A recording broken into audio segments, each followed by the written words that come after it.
Trending ngayon sa social media ang aktor na si Daniel Padilla o tawaging DJ dahil sa bagong gupit nito na pinost ng kanyang hair stylist at marami din na nagulat nung ipost ito. Sa bagong gupit niya nga, di natin maiiwasan ang mga batikos na mga komento tulad na lang ng iba na sinasabi na magkawig na daw sila ni Ronnie Alonte.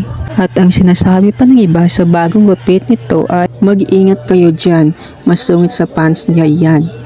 Yung di niya mapigilang kahit prinsesa na kasama niya, prinsipe din pala anat niya. Ha ha ha, artista nga na.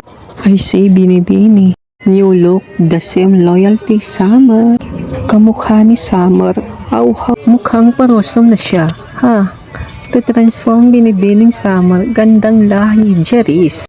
Ganun pa man, may mga ilang komento pa rin na pinuri ang kagandaan gupit ng aktor.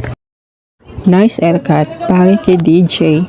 Grabe, kahit short hair, bagay pa din ang pogi. He looks younger. Anong pangalan niya, idol? Gupit mo, kayahin ko.